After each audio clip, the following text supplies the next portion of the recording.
कि खाओ हराम में रहो। इनको जो है मक्कार बनाया जा रहा है देश को। देखो अंग्रेज जब आए थे मतलब उन्होंने कहा था फूट डालो राज करो। अब हमारी सरकारें क्या कर रही हैं कि फ्री के खिलाओ हरामखोर बनाओ राज करो। ये स्थिति चल रही है अपने देश की। कोई भी चुनाव आता है लोग अपनी घोषणा पत्र में कर देते हैं कि हम फ्री देंगे, ये चीज़ फ्री देंगे। हर पार्टी अब यही कर रही है। देखिए भारत की जनता जो है इतनी मक्कार है, वो त्वरित लाभ चाहती है। अगर उसे तुरंत लाभ मिल गया है, पिछली सरकारें कुछ भी की है, पिछली मतलब जो भी सरकार आई उसने जो क्या किया उसको भूल जाती है। वो तुरंत लाभ वाले को तुरंत उठा करके वोट दे देती है। लेकिन सरकार पर इसका बोझा भी तो पड़ता है। अगर किसी के खाते में डायरेक्ट 2000-4000 रुपये भेजोगे तो सरकार पे बोझा भी तो पड़ेगा। सरकार पे कौन सा बोझा पड़ेगा? पेट्रोल का दाम बढ़ा देगी, गैस का दाम बढ़ा देगी, जनता के ऊपर आके बोझ पड़ेगा। तो वो जो बेचारे नहीं ले रहे हैं उनके ऊपर बोझ पड़ रहा है। वो तो हराम का खा ही रहे हैं अनाज, जो नहीं खा रहा उसके ऊपर बोझ पड़ रहा है। सबसे बड़ी समस्या क्या है कि एक व्यक्ति को मिलता है, 100 व्यक्तियों को अलग से जो है भार ढोना पड़ता है। सरकार का क्या है, पेट्रोल का दाम बढ़ा देगी, गैस का दाम बढ़ा देगी, रोड टैक्स बढ़ा देगी, सब चीज़ें बढ़ा देगी। वो सब कुछ तो सरकार का ही तो है। वो तो वो अपना कसर कहीं और निकाल लेगी, वो अपना कोटा पूरा कर लेगी। फिर मरेगी तो यही जनता मरेगी। अच्छा। ये बहुत गलत चीज़ है। रेवड़ियाँ नहीं बैठनी चाहिए, मुफ्त की चीज़ें नहीं देनी चाहिए। मुफ्त की चीज़ें देने से लोग जो है बेकार हो जाएंगे, ये किसी भी काम लायक नहीं रहेंगे। जहाँ तक हो सके सरकार को चाहिए राशन प्रणाली बंद कर देनी चाहिए, कैश व्यवस्था बंद कर देनी चाहिए, नगद पैसा नहीं देना चाहिए। काम करके दिखाए, लोगों के लिए स्वास्थ्य की चिंता करे, स्वास्थ्य फ्री कर दे, शिक्षा फ्री कर दे, शिक्षा पे ध्यान दिया जाए। इन सब चीज़ों को फ्री करे ताकि निचले स्तर पे बैठा हुआ आदमी पढ़ लिख करके ऊंचे स्तर पे जा सके। और ये स्थिति बहुत गड़बड़ है। जी। तो यानी कि कुल मिलाकर इसमें सुधार होने की ज़रूरत है। जी, सुधार होने की ज़रूरत है। राशन प्रणाली को तुरंत बंद करना चाहिए। राशन प्रणाली को तुरंत बंद करना और चाहिए। ये किसान सम्मान निधि इसको भी बंद करना चाहिए। इससे भी जो है ये भी मक्कारी का एक स्वरूप ही है।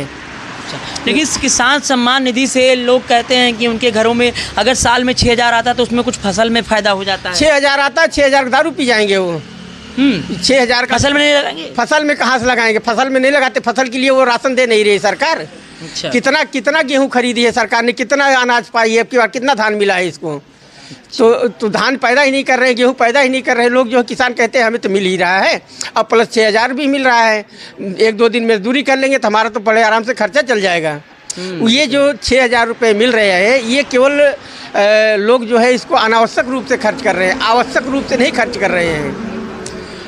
तो ये बात तो सही है। चलिए चलते चलते मिल्कीपुर पे एक बार और चर्चा करेंगे आपसे। तो मिल्कीपुर में इस समय जो है माहौल क्या बनता दिख रहा है, क्योंकि लगातार कवरेज चल रही है मिल्कीपुर पर। तो इस समय जो कि चुनाव लेट हो रहा है तो कुछ माहौल में बदलाव आएगा?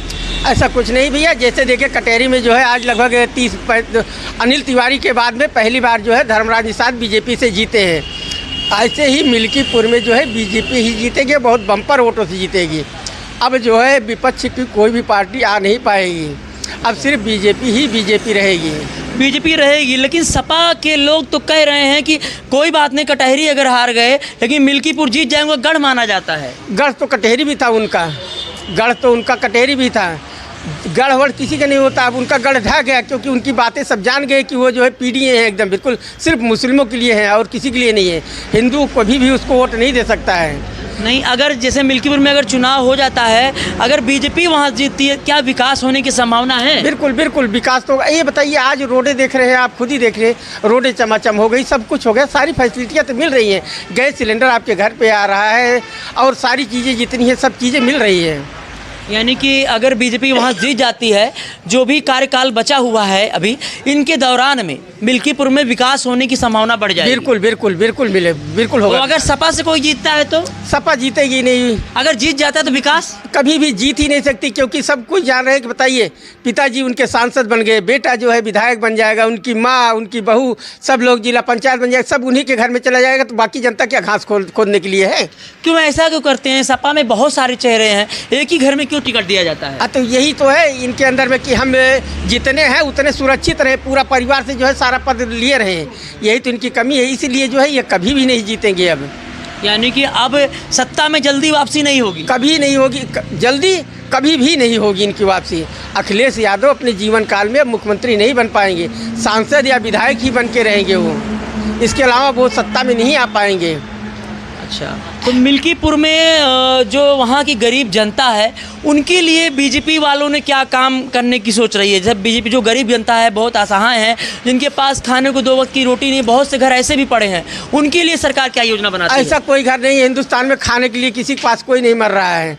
केवल वही मर रहे हैं जो हरामखोर है, कामचोर है, वही लोग खाने के लिए मर रहे हैं। हिंदुस्तान में ना कोई गरीब आदमी है ना कुछ है, सब लोग जो है यहाँ पे अमीर हो गए नहीं, हैं। ऐसा भी नहीं, बहुत से गरीब पड़े हैं जो अपनी बेटियों की शादी तक नहीं करवा पाते हैं। वो गरीब नहीं है, वो कामचोर है, मक्कार है। आज एक आदमी अगर वास्तव में काम करे तो 400 रुपये पाता है। 12,000 रुपये महीना हुआ, 12,000 में वो कितना भी कम बचाएगा तो 6-7-8 हज़ार बचा सकता है। तो ये मक्कारी है, ये हरामखोरी है, ये कामचोरी है। गरीब कोई नहीं है, वो कामचोर है, मक्कार है। लेकिन ऐसा मत कहिए, बहुत से घर ऐसे हैं जिनके घरों में पिता नहीं है, खाली उसकी अगर माँ है, उसकी बेटी है, ऐसे में उनके घर का चूल्हा चलाना मुश्किल हो जाता है। ऐसे भी घर पड़े हैं। ऐसा नहीं, वो उनके लिए भी फैसिलिटी है। उन्हीं के गांव में जो है ऐसे ऐसे लोग होते हैं, बड़े बड़े ईमानदार अच्छे लोग होते हैं कि उनके यहाँ अगर वो मजदूरी करेंगे तो उनको जो है उचित वो जो है पैसा देते हैं। अब कई जगह पे ऐसा है, मजदूरी करा लेते पैसा भी नहीं मिलता है। नहीं, ऐसा कहीं भी नहीं है, इस देश में कहीं भी ऐसा नहीं है।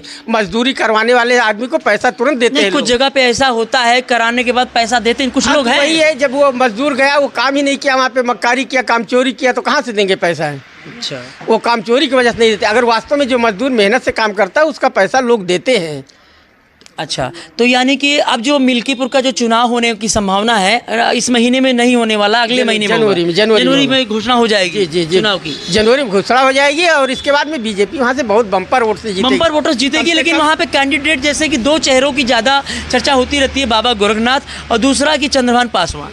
देखिए, चंद्रभान पासवान भी ठीक है और गोरखनाथ भी ठीक है, लेकिन चंद्रभान जो है प्राथमिकता में पहले हैं जी। नंबर 2 पे गोरखनाथ दूसरे नंबर पे, क्योंकि अगर गोरखनाथ खड़े होंगे तो उनको ब्राह्मणों का वोट कम मिलेगा। अगर पासवान जी खड़े हो तो पासवान खड़े होंगे तो मतलब सबड़ जो है 100% उनको सपोर्ट करेगा। सबड़ जो है 100% सपोर्ट करेगा।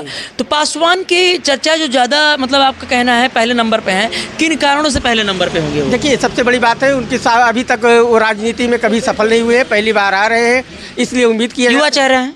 नहीं, युवा नहीं है, लेकिन फिर भी पहली बार मतलब उनको ये अवसर मिल रहा है, तो इसलिए लोग उम्मीद कर रहे हैं कि वो अच्छा कार्य करेंगे। और गोरखनाथ जो है ये बहुत अच्छा कार्य नहीं किए। पिछली बार जब ये विधायक थे तो इनके कार्य बहुत अच्छे नहीं थे। यानी विधायकी जब इनकी थी, इनका जो है विरोध भी है वहाँ पे लोग इनका अंतर्विरोध भी करते हैं। यानी कि विरोध करने वाले लोग ज़्यादा हैं। लेकिन जब हम लोगों से मिलते हैं, लोग गोरखनाथ की चर्चा बहुत लोग करते हैं, कहते हैं गोरखनाथ टिकट नहीं दिया तो बीजेपी हार जाएगी यहाँ से। नहीं, ऐसा नहीं है। देखिए, वो SC सीट है, पासवान पाएंगे या गोरखनाथ भी पाएंगे। चंद्रभान पासवान अगर एरिया में चले जाए, चंद्रभान, कोई लोग कहते हैं चंद्रभान पासवान टिकट दे दिया जाए तो बीजेपी बम्पर वोट जीतेगी, और कुछ लोग कहते हैं बाबा गोरखनाथ। कोई ऐसी चर्चा चलती है? ज़्यादातर संख्या जो है पासवान के ही पास है, चंद्रभान पासवान के पास। जी। गोरखनाथ के पास उतना नहीं है। गोरखनाथ पास उतना चर्चा नहीं उतनी चर्चा नहीं है। अगर बीजेपी अगर इसमें भी चुनावी गणित खेलती से कटहरी की तरह खेला उन्होंने, अगर यहाँ पे टिकट देती चंद्रभान पासवान को, 100% जीतने की चांसेस हैं। जी, 100% बम्पर वोटों से बीजेपी जीतेगी। कटहरी से भी ज़्यादा वोट आने की संभावना है। हाँ, कटहरी से भी यहाँ से लगभग 40 से 50 हज़ार के बीच में जीतेगी। क्योंकि ये सिंगल एक ही सीट पे चुनाव होना है।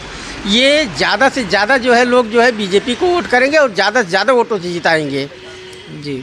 आपकी बार जो है विपक्ष बिल्कुल हताश हो जाएगा, निराश हो जाएगा, वो बिल्कुल जान जाएगा कि हम अब किसी काबिल नहीं रहे।